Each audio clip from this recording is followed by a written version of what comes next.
السلام عليكم بنات، كي دايرين؟ لاباس عليكم؟ بخير؟ كنتمنى تكونوا كلكم بخير وعلى خير ان شاء الله. قناتي وقناتكم مطبخ رشيده. اليوم ان شاء الله غادي نقدم معكم كاري بالروبيان، كيجي زوين ولذيذ بزاف وسهل. نبدا معكم الطريقه على بركه الله. هنا عندي الروبيان، كيلو ديال الروبيان او الكروبيت. هنا عندي العطريه، عندي سكنجبير، الخرقوم، البزار، الملحه، كمون، هذا العطريه ديال الحوت مخلطه، وشويه ديال سميتو قزبور حبوب مطحون، هو هذا. هنا عندي بطاطا ومطيشه. هنا عندي كريمه ديال الطبخ. هنا عندي الحليب ديال الكوكو، كوكونات. هنا عندي بصله قطعتها صغيره، وعندي سكنجبير خضر حكيته، وعندي فلفله حاره وزيت زيتون. نبدا معكم الطريقه. هنا الحامض، العصير ديال الحامض، واحد الحامضه. اول حاجه غادي نعطر هاد الروبيان، هاد العطريه كلها غنديرها هنا، وغادي ندير هاد الحامض، العصير ديال الحامض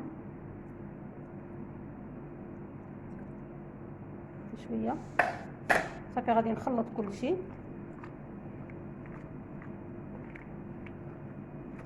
وغادي نخليه حتى يشرب التشرموله ديالو مزيان،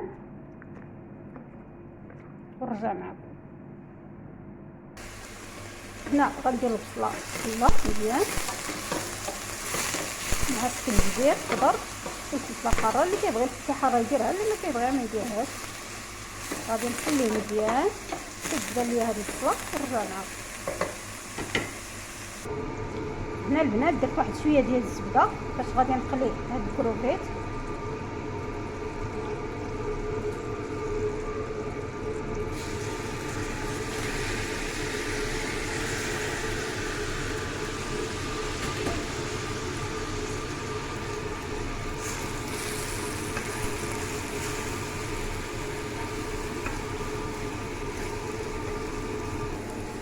هنا من بعد ما تقلات البصله درت مطيشه، ودرت واحد المعلقه ديال مطيشه اللحم. غادي نخلي كلشي مزيان، عاد ندير العطريه، نفس العطريه اللي درتها في الروبيان غنديرها في هاد لاصوص. هنا من بعد ما تقلات المطيشه والبصله مزيان غادي ندير العطريه، نفس العطريه اللي درت في الكروفيت هو اللي غادي ندير في هاد لاصوص.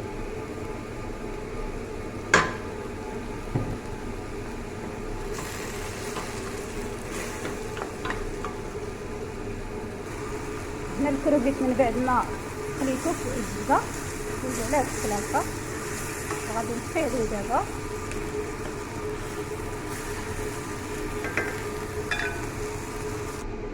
هنا لاصوص غادي نزيد عليها شويه د الماء، وغادي نخليها طيب مزيان تطيب، وغادي نطحنها. هنا من بعد ما طابت لاصوص غادي نخليها تبرد شويه ونطحنها في مونينيكس. هنا غادي نطحنها، غنديرها في مونينيكس ونطحنها مزيان. هنا من بعد ما طحنتها غادي نرجع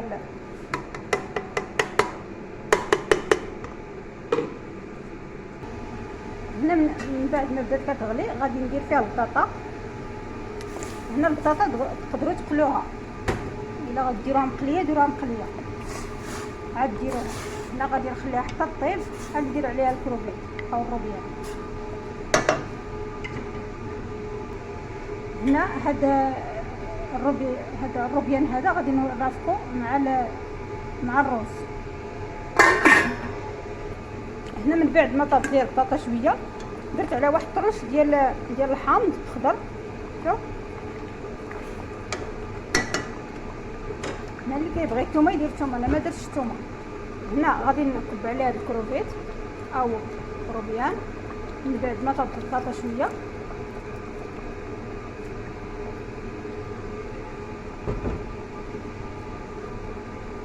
غادي نخليها باقي طيب مزيان، عاد ندير عليها الكريمه.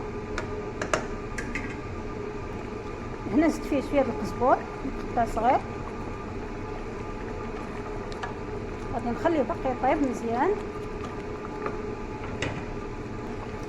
هنا من بعد ما طابت البطاطا مزيان، ضروري تخلو البطاطا طيب مزيان والكروفيت يجي على هاد الشكل هكا. غادي نزيد عليه الحليب جوز الهند، ندير عليه غير النص ديال هذا، وغادي نزيد الكريمه ديال الطبخ. غادي ندير فيها غير النص، غندير فيها غير شويه، ما غاديش نكثر بزاف.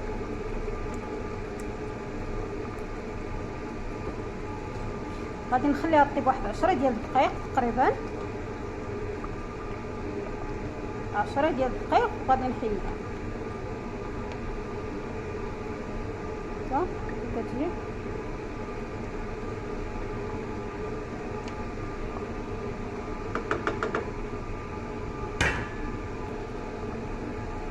هنا غادي نزيد واحد المعلقه ديال السكر كيجي فيه زوين.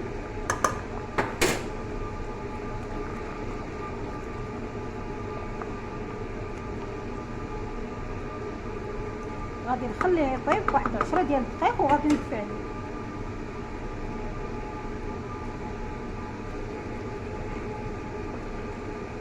صافي دابا طاب، غادي نحطو. شوفي كي كيجي على هذا الشكل هكا. تقدروا ترافقوه مع الروز ولا مع الخبز. الا بغيتوه مع الخبز خلوه ثقيل شويه، ما يكونش خفيف. الا كان مع الخبز يكون ثقيل شويه، الا كان مع الروز يكون خفيف شويه.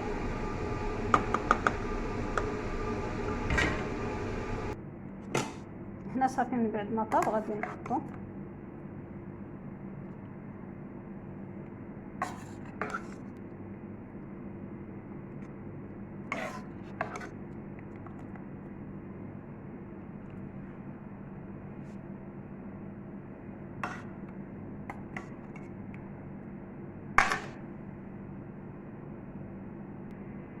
هنا من بعد ما طيبو غادي ندير عليه واحد شويه ديال القزبور هكا من الفوق. كنقدموه بالصحه والراحه، راه كيجي زوين، كيجي بحال ديال المطاعم، كيجي احسن ديال المطعم. كترافقوه مع الخبز ولا ترافقوه مع الرز. انا هنا غادي نرافقو مع الرز.